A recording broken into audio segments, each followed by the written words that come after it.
Assalamualaikum. We are back. My name is Neha Kashif, a certified assistant behavior analyst. वालेकुम अस्सलाम ma'am.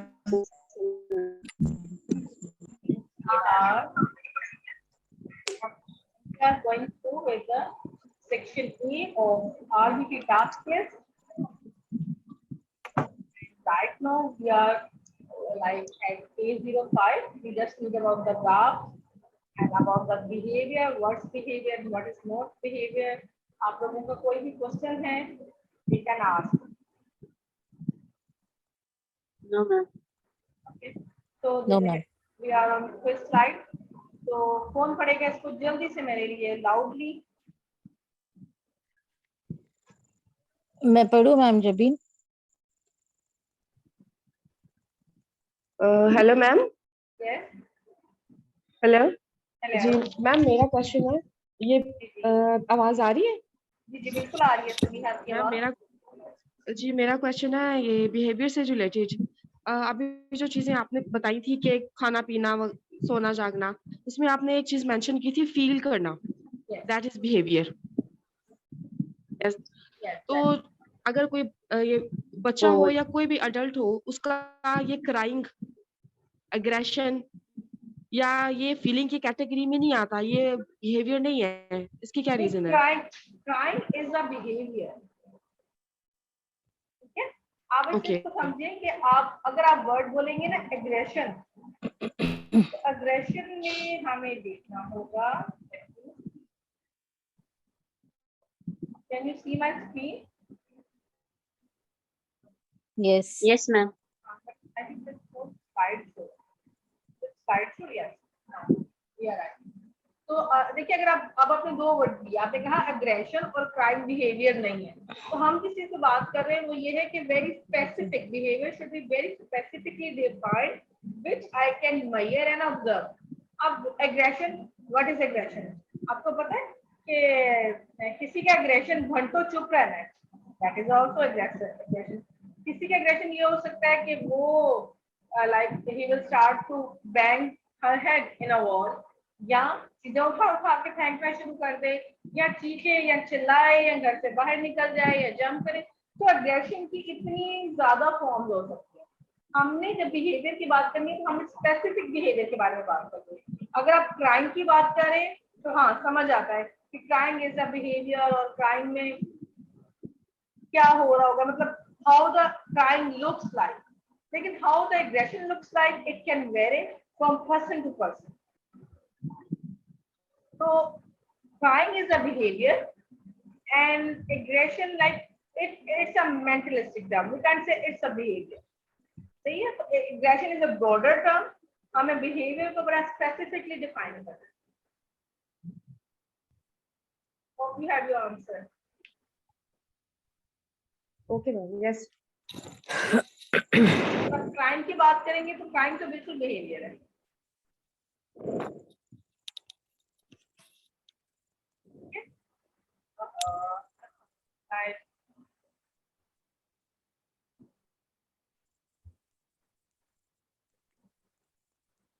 अब तो किसी ने इस सवाल का जवाब नहीं देखा होगा। चले, आई रीड फॉर यू कि इसका जवाब इजी है ना? तो कौन बोलेगा? ज़ेबा, आपने कहा इसका जवाब इजी है। चले ठीक है, फिर आप मुझे ये बताएं जवाब इजी क्यों है। जवाब तो आपने बताना है, लेकिन जो लिखा है वो पढ़ के नहीं बताना है, आपने अपने अल्फाज में बताना है। मैम बेसिकली जब हमने बात की थी कि हमारी ग्लैंड्स इन्वॉल्व होंगे तो और हमारी जो इंटरेक्शन होगा, और बेसिकली उसमें जो डेड पर्सन है वो कोई जो काम नहीं कर सकता, जो डेड पर्सन के उसमें मसल्स उसके इन्वॉल्व नहीं हो सकते, उसको लाइव ऑर्गेनिज्म नहीं हो सकता, और इन्वायरमेंट उसको फील नहीं कर सकता। एनवायरनमेंट तो उसको फील नहीं कर सकता, एनवायरनमेंट में कोई चेंज नहीं आ सकता। वो इन्वायरमेंट को फील नहीं कर सकता, ठंड है, सर्दी है, गर्मी है, कुछ भी है, वो इन्वायरमेंट को फील नहीं कर सकता। Behavior is the interaction of muscles and glands of a living organism. ठीक है, तो सबसे पहली बात जो हम याद है, that is a living.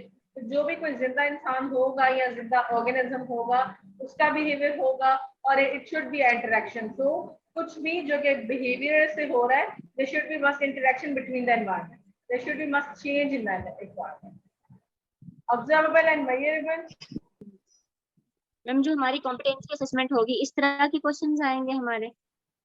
Competency assessment will be about your task list. ठीक है, आपको अपने टास्क लिस्ट को जो है ना वो सही तरीके से देखना है। आरबीटी के एग्जाम में ऐसे क्वेश्चन आ सकते हैं?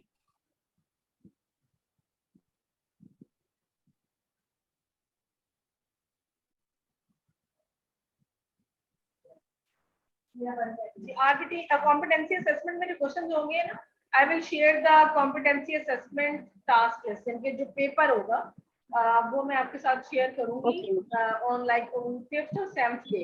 ठीक है, ताकि आप थोड़ा सा एरियाज पढ़ लेंगे तो आपको आइडिया हो जाएगा कि कैसे क्वेश्चन लिखेंगे। ठीक है, तो ऑब्जर्वेबल में हमने बात की कि our professional focus is not on emotions. अब इसको आपने याद रखना है, we will not focus on emotions, beliefs, assumptions, feelings।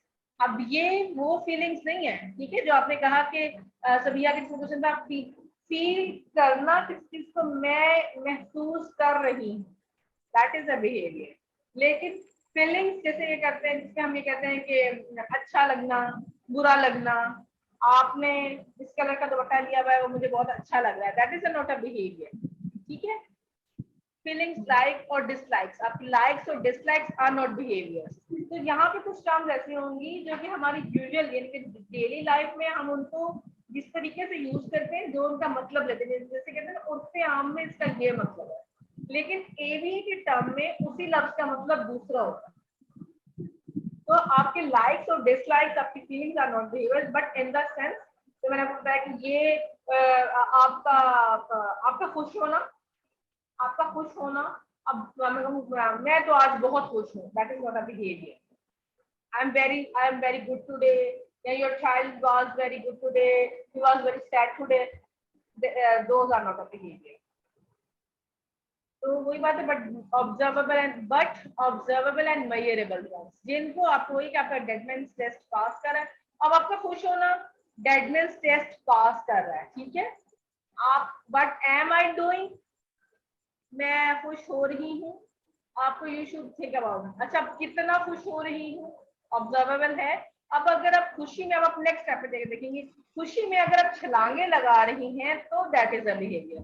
So you and anybody else can observe it, तो बिहेवियर शुड बी ऑब्जर्वेबल। अब आप खुशी में छलांगे लगा रही हैं, कितनी ज्यादा, कितनी दफा, कितनी देर तक, ये वाली टर्म आ जाएगी तो ये मेजरेबल हो गया। तो behaviour must be observable and measurable. मेरा सारा फोकस ना लाइक इस पहली स्लाइड में पे है। अगर आप इस बात को समझ जाएंगे ना, तो जितनी भी मेंटलिस्टिक टर्म्स है आप उनको यूज करना छोड़ देंगे, और उसके बाद जब हम इम्प्लीमेंटेशन और बिहेवियर रिडक्शन की तरफ जाएंगे तो आपको बहुत इजी हो जाएगा, because it's your basis. Observable means the behavior described can be observed, and occurrence of this behavior can be discriminated from non-occurrence। ठीक है, तो आप हम इसमें मिसाल देंगे ऑब्जर्वेबल क्या हो सकता है। आपका खुशी में छलांगे लगाना ऑब्जर्वेबल है, ठीक है, और एक जगह पर खामोशी से बैठे रहना, खुश आप तब भी हैं, आप तब भी खुश हो और आप खामोशी से बैठी हुई हैं, तो like anybody can discriminate in your behaviour. छलांगे लगाने में और ना लगाने में फर्क है, तो बिहेवियर के अकर होने में और नॉन अकरेंस में एक फर्क है। तो ये चीज जो है हम इसको ऑब्जर्व कर सकते हैं कि कब बिहेवियर अकर हो रहा है। और मेजरेबल आपको मैंने बताया कि उसकी ड्यूरेशन, लेंथ, फ्रीक्वेंसी और अदर ऑब्जेक्टिव्स वो कितना है, कब हुआ, कितनी देर में हुआ। इंटर ट्रायल इंटरवल के बारे में बात करते हैं कि जैसे अभी बिहेवियर आपने अभी खुशी में छलांगे लगाई, फिर रात में लगाई, फिर कल सुबह में लगाई, तो उसके दरमियान में फर्क कितना था। तो ये सारी वो चीजें if they are measurable and observable, तो दैट इज अ बिहेवियर। ठीक है, इट वुड हेल्प यू। अब अगली बात, अभी तक हमने बात की है बिहेवियर की, इंटरेक्शन की। बिहेवियर की इंटरेक्शन किसके साथ होती है? With the environment. ठीक है, आप मुझे सुन सकते हैं कि voice distortion? I am getting the messages कि मेरी आवाज नहीं आ रही है मैम आवाज बिल्कुल। नहीं आ रही, वो शुरू में अभी माइक ठीक आ बंद हुआ। रही है। ठीक है। अच्छा, जब आप लोग मैसेज करते हैं कि आवाज नहीं आ रही, उसके बाद अगर आवाज ठीक हो जाती है तो काइंडली फिर से मैसेज ड्रॉप किया करें कि now voice is clear. Okay ma'am. तो अब हमने बात अभी तक की थी बिहेवियर की, इंटरेक्शन की, किसके साथ? आपके एनवायरनमेंट के साथ। अब फिर मेरा फिर से आपसे क्वेश्चन है, और आई थिंक सो अब आप थोड़ा सा सीख गए होंगे how to reply. What is the environment? अब आपने अपने अल्फाज में मुझे बताना है कि एनवायरनमेंट क्या है। आई थिंक 6th और 7th स्टैंडर्ड में माहौलियात या माहौल क्या है, माहौल से क्या मुराद है, वो पूरा चैप्टर पढ़ाया जाता है 6th 7th स्टैंडर्ड में। तो आपसे सिंपली क्वेश्चन है कि माहौल क्या होता है, व्हाट इज एनवायरनमेंट?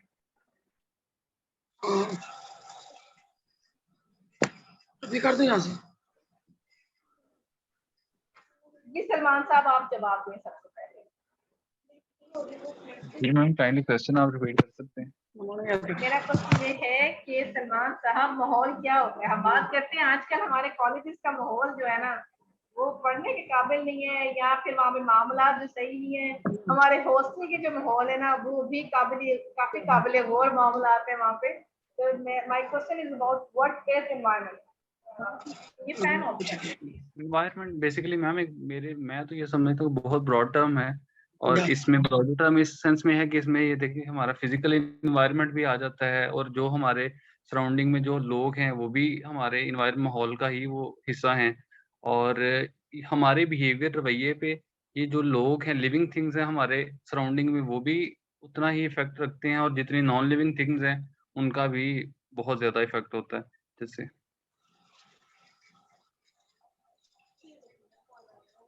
सारा कुछ हमारी सराउंडिंग में मैम जो है वो इन्वायरमेंट ही है, माहौल है हमारा। मैम कैन आई से? मैम आवाज आ रही मैम?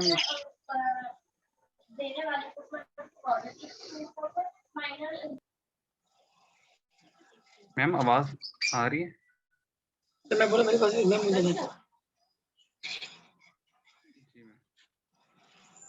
आई थिंक मैम का म्यूट हो गया इसलिए उनकी आवाज हमें नहीं आ रही। अच्छा सॉरी। हाँ जी बिल्कुल सलमान साहब, आपकी आवाज आ रही थी। I really appreciate you. आपने काफी चीजें कवर की अपने जवाब में, और बहुत अच्छा और कॉम्प्रिहेंसिव आपने जवाब दिया। और कौन है हमारे साथ? मैं I would like to answer. मेरा पहले भी आंसर आई थिंक मिस हो गया था, वो चैट में लिखा हुआ था तब।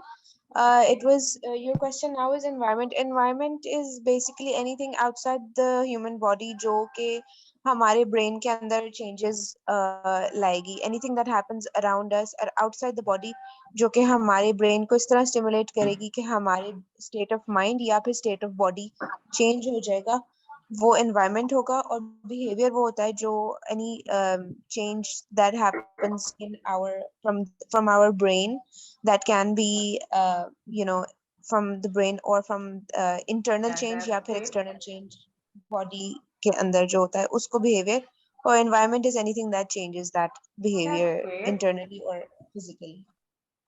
You said internally and physically. Okay, very good addition. Yeah. चले और कोई? मैम मेरे मुताबिक एनवायरनमेंट जो है वो कंडीशन है जिसमें कोई भी जो है जैसे रिस्पांस दे, कोई भी जो इंसान है तो वो जो रिस्पांस दे रहा है जिस कंडीशन में, वो मेरे ख्याल से एनवायरनमेंट है। Yes, who else? हम like a person can experience the environment through senses, तो जिस तरह सुनना, स्मेल करना, और ये सुनना, स्मेल करना, ये तो आप कर रहे हैं ना। Environment, what is environment? natural surroundings, like an experience. Okay. Ma'am, everything around us, living or non-living thing, that makes an environment. Yes, exactly. And yes, Yusra, you want to say something? I said the natural surroundings is an environment where the person is like whatever the natural surroundings he or she Yes. has. Yes, very simple, yes बिल्कुल। और कोई? हमारे आसपास का जो सारी surroundings, circumstances या कोई भी ऑब्जेक्ट हो जाए, जो कुछ भी हमारे आसपास है, that's our environment.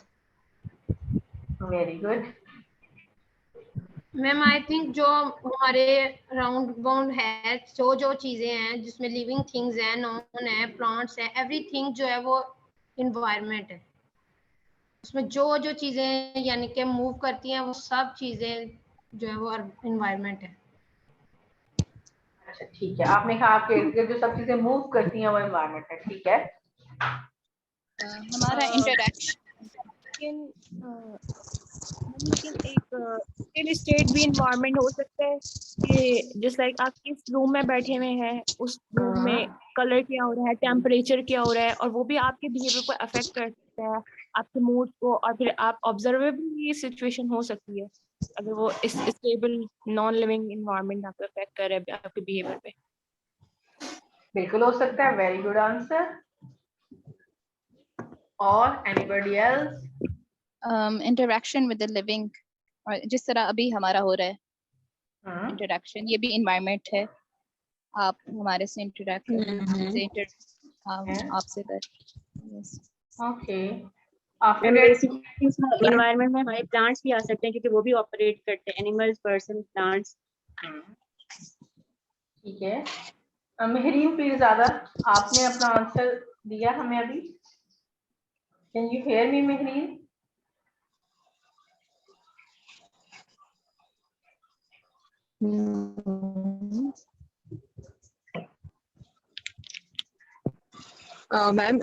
Ma'am, I think environment consists of both living and non-living humans or other non-living things. Okay. Hello. Hello. Yes, we can hear you. Please give your answer. Okay. Okay, ma'am, I think it's environment consists of both living and non-living things. Yeah, that's great. Living everything and surrounding us. और कोई फटाफट आप लोग अब बस सीख जाए, फटाफट नेक्स्ट पर्सन को अपना जवाब देना। मैम शाहिदा। जी शाहिदा। मैम जी, environment is a surrounding in which person, animal या प्लांट जो होते हैं ना वो लीव करते हैं और ऑपरेट्स करते हैं, जो भी उन्होंने काम शाम जैसे कि अपनी वर्कअप करना होता है। Very good. मुझे बहुत खुशी होती है इस बात से कि आप लोग बड़ा क्विकली सीखते हैं, और मैं बहुत पुरुम्मीद हूँ कि मेरा ये फर्स्ट बैच होगा, लेकिन ये हमेशा याद रहने वाला बैच होगा मेरा। तो अब quickly you guys said what is environment. मेरा ख्याल है मुझे इसमें कुछ भी ऐड नहीं करना, because you all are perfectly right. आप सब ने बिल्कुल ठीक बात की और सबने अपने अपने अल्फाज में बात की, that is like really appreciated. अब आप दोबारा से एक दफा ये देखें कि व्हाट इज बिहेवियर। चाहे मुझे बताएं ना, एक दफा से खुद के जहन में रिकॉल करेंगे व्हाट इज बिहेवियर। तो मैं आपको बताऊं कि कोई भी इंसान कुछ भी करे, that is behaviour if in case it is observable and measurable and in the environment, जिस माहौल में वो है, ठीक है, उस माहौल का जहां है, मैं अब इस कमरे में हूँ और इसका जो भी इन्वायरमेंट है, यहाँ का टेम्परेचर, लाइट, स्मेल, मेरे इर्द गिर्द मेरे पास पड़ी हुई चीजें, ठीक है, अगर उनके साथ मेरा इंटरेक्शन है। अब सोचिए कि आपके कमरे में कई ऐसी चीजें हैं जिनके साथ आपका बिल्कुल जीरो इंटरेक्शन है, तो वो आपका एनवायरनमेंट नहीं है। लेकिन मेरे सामने पड़ी हुई टेबल, अगर इसको कोई इशू होता है, ये हिलती है, ऊपर नीचे होती है, तो there will be problem for me. और इसके बाद लाइक इस वक्त इस कमरे में मौजूद जो मेरे स्विच बोर्ड्स हैं या जिन चीजों के साथ मेरा ताल्लुक है, मेरा बिहेवियर जिनके साथ बना है, तो इसके साथ जो इंटरेक्शन है ना, ये ही हमने बेसिक पढ़ा था कि this is the basic behaviour. हमारे मसल्स का, हमारी बॉडी ऑर्गेनिजम्स का इंटरेक्शन विद आवर एनवायरनमेंट। तो जितना जरूरी है आपका बिहेवियर को अंडरस्टैंड करना, बिहेवियर के डायमेंशंस को, उसकी जितनी भी लाइक हमने देखा कि वो उसको मेजरमेंट करने के लिए जितनी चीजें हैं उनको समझना जितना आसान है। Kindly please mute your mics.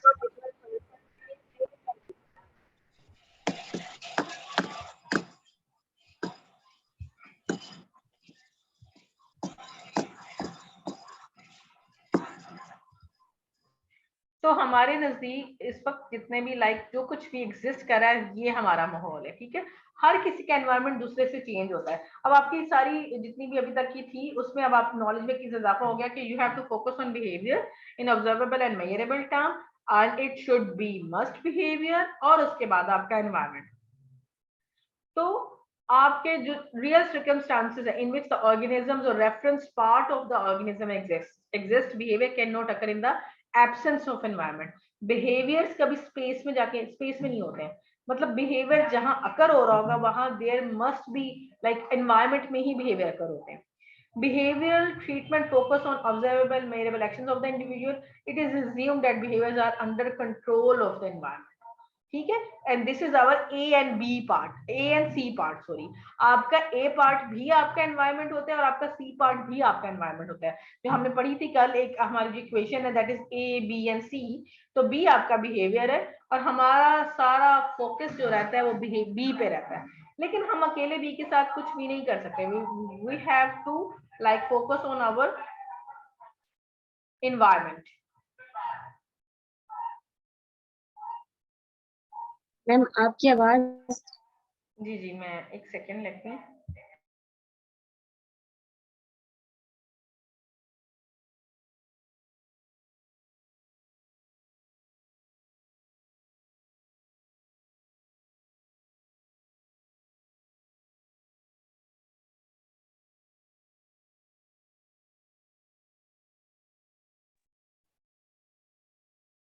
Okay,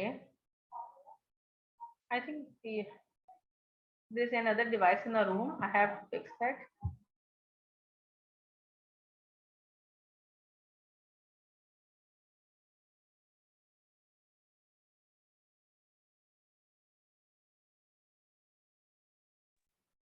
Okay, so change is accomplished by manipulation of that environment. तो जब हम बात करें कि we can control A and C part, हम environment पे change लाएंगे तो हम अपने behavior को अपने according modify कर सकेंगे।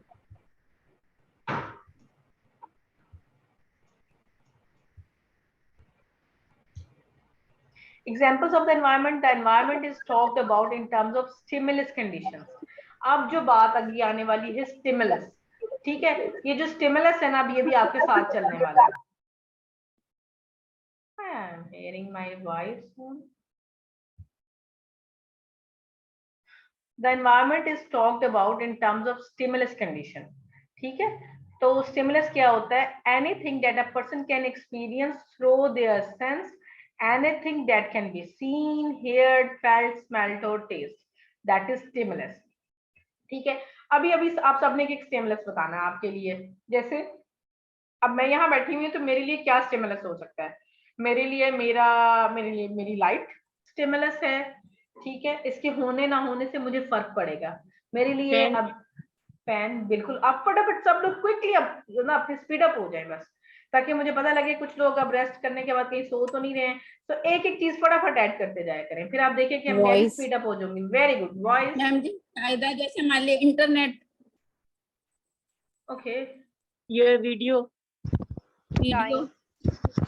मैम हमारी ये डिवाइस के जरिए हम कनेक्टेड हैं। Very good, very good. Internet connection तो इतना बड़ा स्टेबल है ना इस वक्त। Very good. ये इस वक्त हमारी लाइफ लाइन है। मोबाइल फोन, बिल्कुल। और आपने बस जहां बैठे हुए ना वहीं पे ही इर्द गिर्द नजर दौड़ानी है, जो आपके बिहेवियर पर अंदाज होगा आपके एनवायरनमेंट से होगा।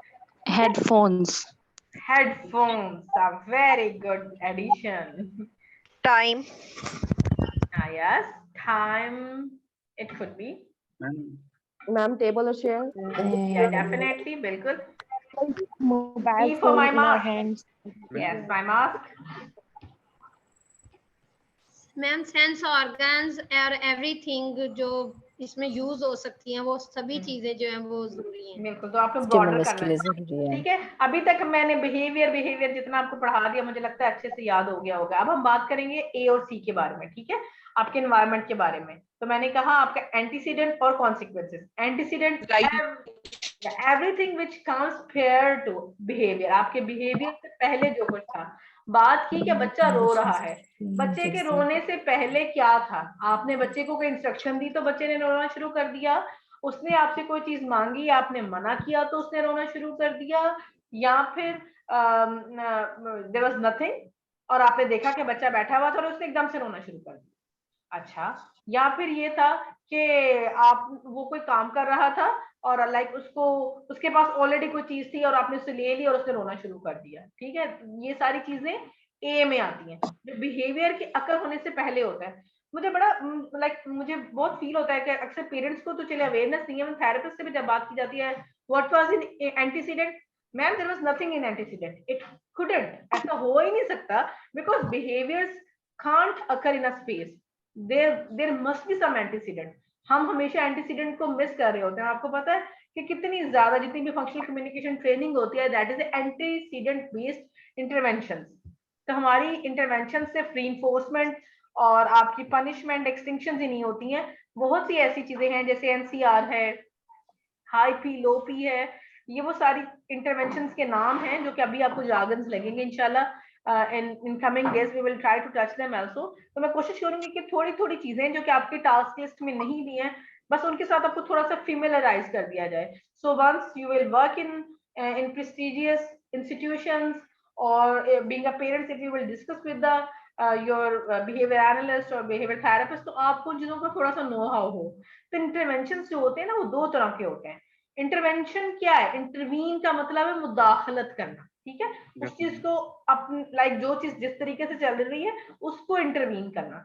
हम किस चीज के बारे में पढ़े? बिहेवियर इंटरवेंशन के बारे में। तो हम डायरेक्टली बिहेवियर को कुछ नहीं कह सकते। बच्चा रो रहा है, जाके मुंह पे हाथ रख के दबा के उसका रोना बंद कर देंगे? क्या करेंगे? We have to intervene either in A or in C. So environment, that's why is much important aspect कि हमें इसी पे ही काम करना है। सही है? तो environmental conditions or stimulus changes that exist or occur prior to the behavior or behavior of interest, it's not or, it's interest. And consequences में क्या है कि stimulus change that follows a behavior of interest. तो जो बाद में हुआ, बच्चा रो रहा था और अब्बा ने कहा दे दो भाई इसको मत रुलाओ, और फिर दादा ने कहा मैं तो सुबह से कह रहा हूँ मेरी कोई बात नहीं सुनता, ऐसे बच्चे जिद्दी हो जाते हैं, लाओ भी लाओ इसको चॉकलेट लाओ। तो ऐसा करो फिर एक पूरा डब्बा ही ले आओ। बच्चे ने कहा कि मैंने अम्मा से सुबह से 2-3 दफा मांगा, नहीं मिला, थोड़ा थोड़ा रोया तो नहीं मिला, लेकिन जैसे ही मैंने ज्यादा रोना शुरू किया तो एक चीज की बजाय मुझे पूरे का पूरा पैकेट मिल गया। तो अब क्या होने वाला है कि उसका ये बिहेवियर रीइंफोर्स हो जाएगा, बिकॉज उसको पता है कि इस बिहेवियर को करने से मुझे ये हासिल हो रहा है, इन कॉन्सिक्वेंसेस। तो हम कॉन्सिक्वेंसेस की इंटरवेंशंस पढ़ेंगे और हम एंटीसीडेंट को चेंज करने की इंटरवेंशंस को पढ़ेंगे। तो अब आप अपने जहन में अपने बात रखनी है, जो हमारा ABC है, आपका बिहेवियर एनवायरनमेंट का इंटरेक्शन है, मेयरेबल और ऑब्जर्वेबल बिहेवियर है, and now you are like you are equipped with your gadgets। जब आपको समझ आ गया कि आपने काम किस किस जगह पे करना है, बिहेवियर हो रहा है तो उसको, अब वो तो हो ही रहा है ना, आप उसको सिर्फ डाटा कलेक्ट करेंगे सबसे पहले, कब हो रहा है, कितना हो रहा है, कहाँ हो रहा है, you will locate your target. ठीक है, अब टारगेट आपका लॉक हो गया है, उसको लॉक डाटा कलेक्शन करने से क्या होता है कि आपका टारगेट लॉक हो जाता है। आपको ये पता चलता है कि कितना है, उसकी इंटेंसिटी कितनी है, कितनी दफा हो रहा है, मैं इसको कैसे करूंगी। हमने पढ़ लिया ना कि जिन बिहेवियर्स को हमने डिक्रीज करना है तो हमने किस तरीके से डाटा कलेक्शन करनी है। इफ वी आर बिजी तो हमने किस तरीके से डाटा कलेक्शन करनी है। हम डाटा कलेक्शन और मेजरमेंट के प्रोसीजर से गुजरने के बाद अब हमने चेंज करना है किसको? Give me the answer. हमने किसको चेंज करना है? अगर एनवायरमेंट अब आप मेरे प्रॉम्प्ट को देखना। ठीक है, this will be visual prompt for you. कल किसी का क्वेश्चन था कि प्रॉम्प्ट क्या होता है। अगर सिर्फ इसका लफ्जी तर्जुमा देखें, टू हेल्प आउट किसी को उसका डिजायर्ड बिहेवियर या उसका डिजायर्ड आंसर या डिजायर्ड एक्शन को पूरा करने में हेल्प आउट करना, सिंपली। सही है, तो I will help you in your like to help you, I will help you to get your answer, to get your concept. So if I'll raise this hand, which is my left hand, that will be A. If I'll move this hand, that will be C. So you have to look at my hands. सही है, जब मैं इस तरह से दोनों हाथ जोड़ लूंगी, that is a behavior। तो आपको बात करते हुए मैं अब शायद बोलूंगी, उस लफ्ज को बोलूंगी नहीं, but I'll raise my hand and that will be visual prompt for you कि किस पे काम करना है, एंटीसीडेंट पे।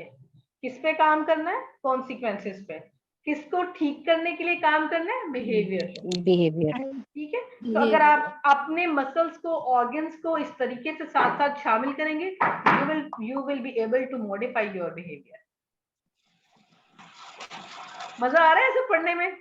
मुझे लगता है कि मैं या मेरी दोस्त जो थे हम लोग नहीं हम लोग तो ऐसे ही पढ़ते थे। बहुत मजा आ रहा है। बिकॉज अगर आप इसको एज अ गेम लेके चलेंगे ना, तो आप सारा दिन, क्योंकि ये भी है तो फिर आपने सारा दिन प्रैक्टिस करनी है ना, जो पेरेंट्स हैं उन्होंने डेफिनेटली प्रैक्टिस करनी है। तो इसको स्पेशली बच्चों के साथ जब आप काम कर रहे होते हैं ना, तो इसके लिए वाकई बहुत बहुत ज्यादा पेशेंस चाहिए होता है। सही है, अगर आप अपनी इंटरवेंशन को थोड़ा मजे क्या बनाएंगे, you will enjoy your work, तब आप मजे का काम कर सकेंगे। अगर आप सुबह उठेंगे और वही बोरिंग दिन और वही पेरेंट्स की कंप्लेंट्स, अभी मैंने एक डाटा कलेक्शन शीट शेयर की थी ग्रुप में, तो आई डिलीटेड बिकॉज ये जैसे एक ऑफिशियल डॉक्यूमेंट होता है, तो हम इसको जैसे शेयर नहीं कर सकते डाटा कलेक्शन को ना विदाउट लाइक परमिशन, तो हम ये सिर्फ पेरेंट्स के साथ या फिर जो असाइन अथॉरिटीज हैं उन्हीं के साथ ही शेयर करते हैं। तो मुझे सिर्फ आपको दिखाना था कि हम किस तरह से ग्राफिंग करते हैं। तो बात ये है कि जब आपको इतना ज्यादा, आप देखिए कि एक स्पून सिखाने के लिए 1 महीना लगा, फिर महीने के आखिरी दिन पे आके पेरेंट कहता है कल इसको मैं लेके करके गई इसके नाना के घर और मैंने कहा स्पून दे दो, मजाल इसने स्पून दिया मुझे। तो आपको इन सिचुएशन से डेली गुजरना पड़ता है। आपने 1 घंटा डाटा कलेक्शन की, 1 घंटा सेशन लिया, आधा घंटा सुपरवाइजर को रिपोर्टिंग की, 15 मिनट पेरेंट्स को सेटिस्फाई किया, and you come with 0 because 6 बंदों में आपके क्लाइंट ने बिहेवियर शो नहीं किया। पिछले 20 दिनों का काम हो चुका था, बट बिहेवियर अभी जर्नलाइज नहीं हुआ था, और बिहेवियर जर्नलाइज नहीं हुआ and you are not a good therapist. नहीं तो बच्चे में तो फर्क ही नहीं ना पड़ा, मतलब अच्छा 1 महीने में आपने बस सुकून ही पढ़ाया है इसको। तो वी हैव टू अंडरस्टैंड कि हमारी फील्ड जो है ना, ये कितनी ज्यादा टेक्निकल है और इसमें कितनी ज्यादा एफर्ट चाहिए होती है। तो मैं being a special need parent भी, आप ये देखें कि डेली इंसिडेंट्स अभी भी क्योंकि आप इस सारी चीजों के साथ अभी तक अगर हम साथ साथ थोड़ी सी ऑटिज्म की बात करें, जो मैंने जानबूझ के उसकी ऑटिज्म की स्लाइड्स नहीं इसमें डाली, क्योंकि अभी तक ये होता है कि जब जितने ट्रेनिंग्स को मैंने ऑब्जर्व किया, सबसे पहले ऑटिज्म के बारे में बताया जाता है, जिसके मैं बहुत खिलाफ हूँ। क्योंकि बीइंग आईबीटी आप अगर आरबीटी की ट्रेनिंग लेने के लिए बैठे हैं, तो आपको पता होना चाहिए कि आरबीटी क्या है, उसने क्या करना है।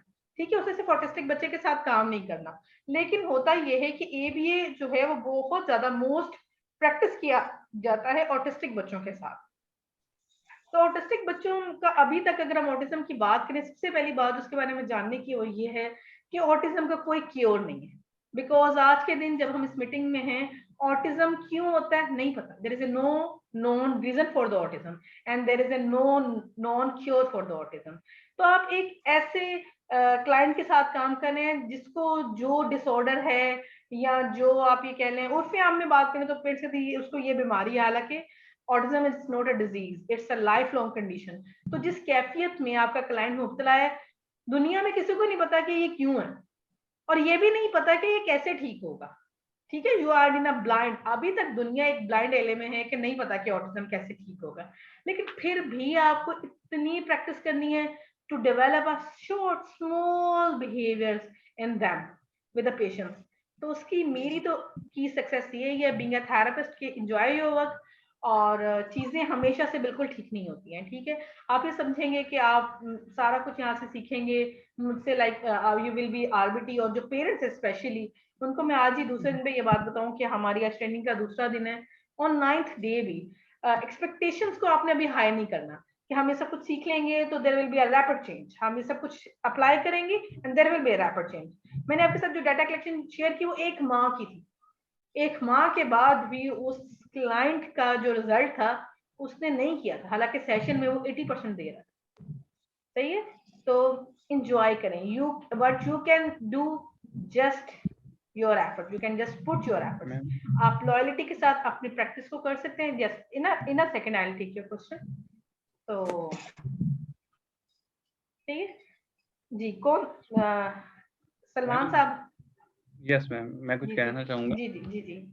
मैम जैसे ऑटिज्म की भी बात हो रही है, और मेरा बैचलर्स में जो मैंने रिसर्च की थी, थीसिस था, वो भी मेरा ऑटिज्म पे था, और मैंने टीचिंग प्रैक्टिस में भी काफी ऑब्जर्व किया ना बच्चों को। अब मैम ये है कि जैसे अभी बात भी ये बिल्कुल इसी के रेलिवेंट है कि स्टिमुलस की बात हो रही है, इन्वायरमेंट की बात हो रही है। अब मैंने मैम ये ऑब्जर्व किया है कि ऑटिस्टिक बच्चा जब कभी भी वो एक नए लोग जब उससे मतलब आते हैं कि आपका बच्चा घर बैठा है, मेहमान गेस्ट आ गए हैं ना, ठीक है, या क्लासरूम में है और कोई विजिट करने आ गया, तो वो दूसरे लोगों को देख के उनका बिहेवियर जो है ना वो थोड़े एग्रेसिव हो जाते हैं। ये मतलब बाय नेचर लगा लें या उनके मेंटल वो जो एक कंडीशन है उसकी वजह से लगा लें।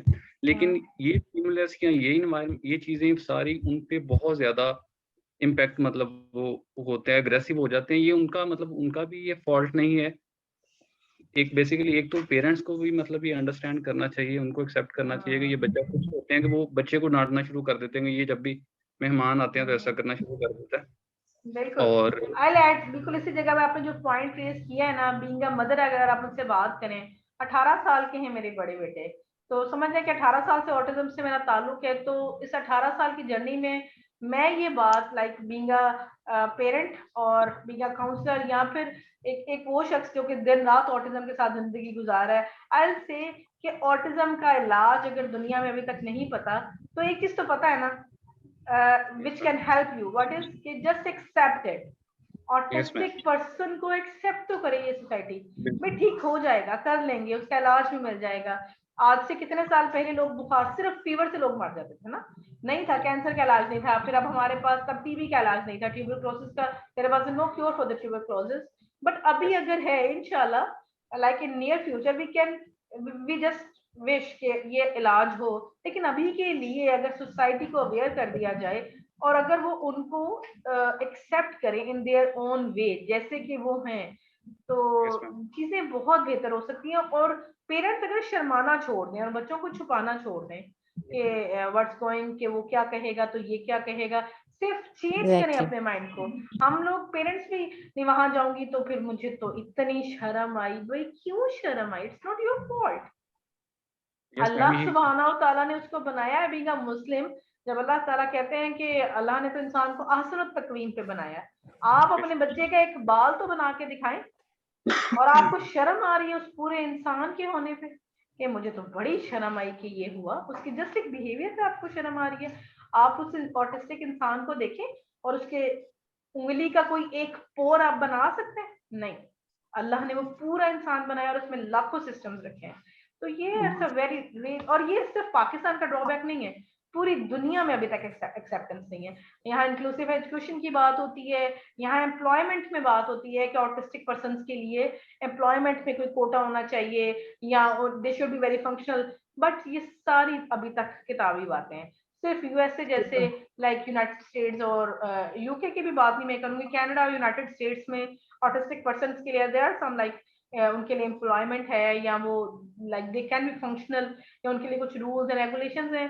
हमारे यहाँ तो कुछ नहीं। आप ये देखें कि मेरा ताल्लुक साहिवाल से है, तो मुझे तो इतने अरसे में कोई एक ऐसा मेन स्ट्रीम स्कूल नहीं मिला जिसने ये सोचा हो कि चले हम 5-6 से बच्चों को रख रहे हैं और हमारे पास इतनी बड़ी बड़ी बिल्डिंग्स हैं, उसमें से 2 कमरे हम इंक्लूसिव एजुकेशन के लिए निकाल दें। आई नॉट मेंशन द नेम, लेकिन मैंने खुद पर्सनली जाके यहाँ बड़े वेल नोन इंस्टीट्यूशन से उनसे मैंने बात की कि आप सिर्फ 2 कमरों की एक जगह मुझे दे दें, I start the setup for the main stream. कि चले जिन बच्चों को हमने 1 साल सिखाया है, जनरलाइजेशन के टाइम पे आके बच्चे मतलब यूजुअली फेल हो जाते हैं, क्योंकि वो उस सेशन में तो काम करते हैं लेकिन जब एनवायरनमेंट चेंज होता है तो वो नहीं कर पाते। तो हम उनको थोड़ा टाइम यहाँ पे स्पेंड करना वो शुरू करें। तो सेट कि नहीं फर्क तो नहीं पड़ेगा तो क्या करेंगे, तो क्यों, कोई नहीं सोचता। तो इसमें आई अप्रिशिएट कि जितने पेरेंट्स ने अब इसमें स्टेप लिया है कि ठीक है हम खुद से इसको पढ़ेंगे, सीखेंगे, अपने बच्चों को भी सिखाएंगे और एनवायरनमेंट को भी एनवायरनमेंट में चेंज लाएंगे। तो आई एम एक्सपेक्टिंग यू कि जब आपका बिहेवियर मैं एक आम इंसान से बीइंग आरबीटी मॉडिफाई करूंगी तो आपके एनवायरनमेंट पे एक बहुत बहुत अच्छा इम्पैक्ट पड़ेगा और आपके एनवायरनमेंट में आपका पूरा डिवीजन इंशाल्लाह जिस जगह पर आप होंगे, सलमान साहब स्पेशली यू मर्द हजरात, तो आप यंगस्टर हैं, हमारा फ्यूचर है, तो आपने फैसलाबाद के लिए बहुत कुछ करना है इंशाल्लाह। ठीक है, चलें जी हम आगे चलते हैं। It was very good discussion with you, और आप लोगों में से अगर किसी का हो तो हम ऑटिज्म को भी देख लेंगे। So behavior is defined as Who will give me the answer? What Yusra, what living organisms do? Yes. And Behavior is observable and measurable. very good. We have another question. Which of the following is not a behavior? And I request कि वो लोग जवाब दें जो जवाब नहीं दे रहे हैं. You guys can raise your hands. No, please, Yusra. You are such a brilliant student. तो हम encourage करेंगे कि बाकी लोग जवाब दें. जो लोग जल्दी जवाब देना चाहें वो मुझे प्राइवेट चैट में लिख सकते हैं. Hello.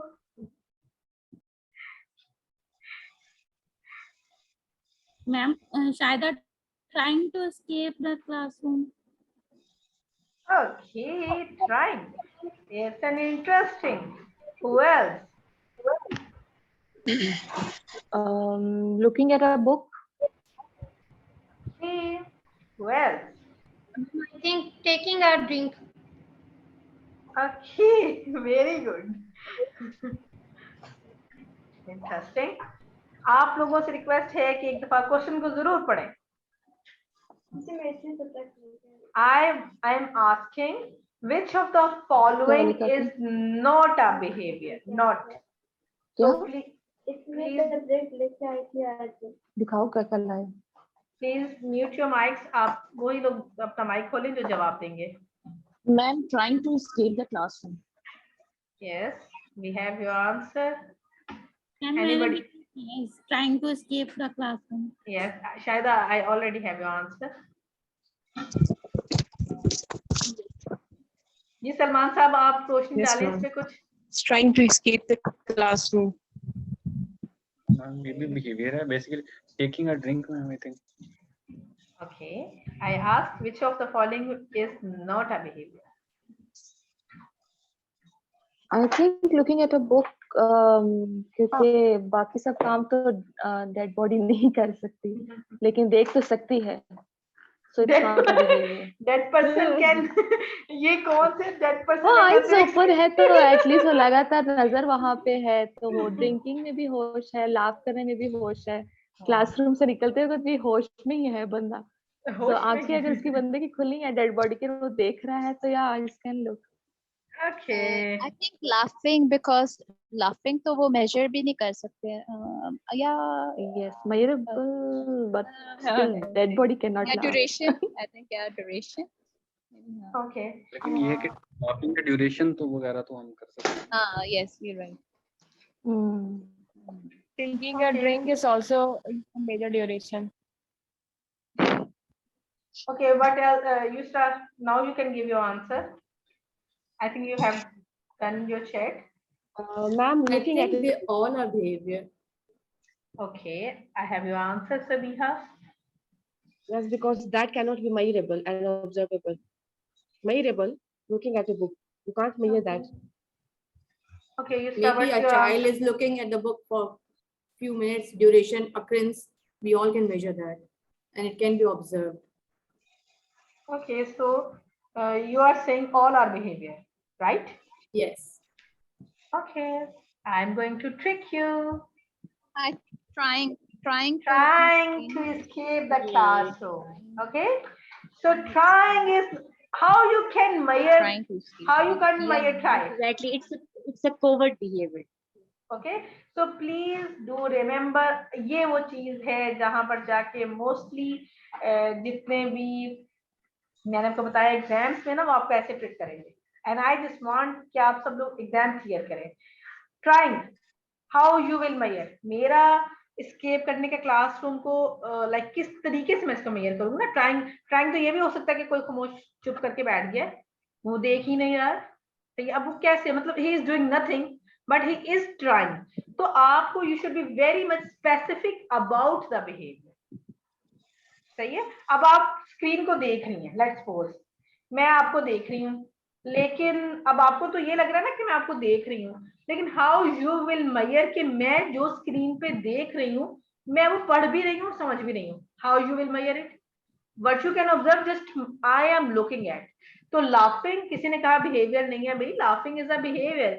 If I laugh, you can like you can count the duration, how much, like how long I laughed, intensity, कितने जोर से मैं हंसी और फिर कितनी बार हंसी.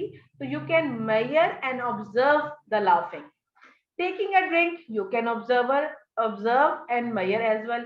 Looking at a book, you can observe and measure.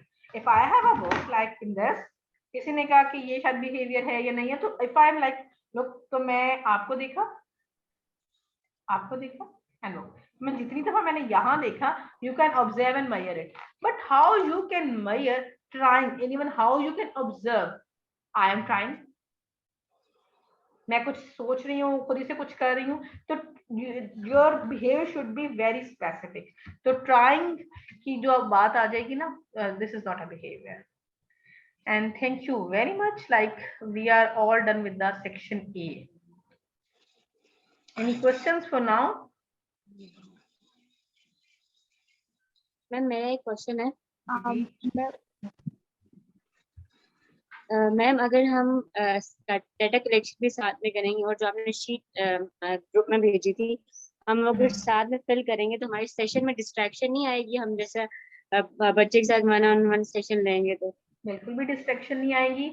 I will say if you are not taking data, you are not doing any ABA. The data taking is must important, very important. और हमने parallel में साथ में करते रहेंगे. Parallel में आप बिल्कुल हैंडी होगा.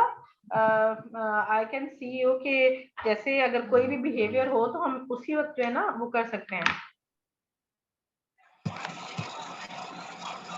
ओके, तो हम प्लीज आप लोग अपने माइक उसको करें, तो मुझे जब डिस्टॉर्शन होती है तो पता नहीं चलता. I am going to mute you all. तो उसमें अब ये है कि sorry, can you repeat your question? हाँ, डाटा कलेक्शन की बात हो रही थी. तो डाटा कलेक्शन में ये है कि आप छोटा सा, आप ये प्रैक्टिस के साथ आपको आएगा. सही है. If you have your data collection sheet on it और आपने अपना डाटा लिया, तो आपने सब कुछ पहले से लिखा हुआ होता है. जो नाम है और जो आपका प्रॉम्प्ट लेवल है, जो आपका उसका टारगेट है, you have to just put your like अगर आपने फुल प्रॉम्प्ट दिया है तो आपका जो भी जार्गन है उस वक्त पे प्लस माइनस जो कुछ भी आपने लिखना है, तो हर ट्रायल के बाद आप उसको नोट कर सकते हैं, या every 3 trials you can note. लेकिन with the practice you will be like आप बहुत इजीली इसको कर सकेंगे. तो इस पे ये नहीं है कि डाटा कलेक्शन से आपका जो है, इवन डाटा कलेक्शन से आपके सेशन की क्वालिटी जो है ना वो ज्यादा बेहतर हो जाती है.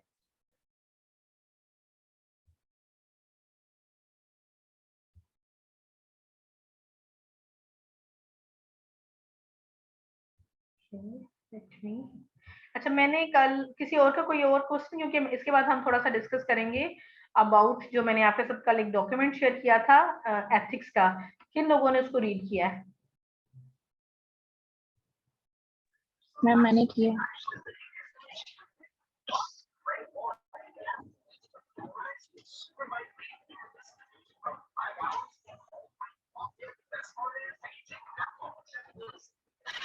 मैम आपका माइक बंद है. जी, I am just like requesting to my team to share the screen of like जहाँ से मैं ना डाटा वो जो आपके साथ डॉक्यूमेंट शेयर किया था मैं उसको जरा लगा सकूं. So I can share the screen. That's why I just mute my mic because मैं उनसे बात कर रही हूँ तो आपको लगेगा कि मैं आपको इंस्ट्रक्शंस दे रही हूँ.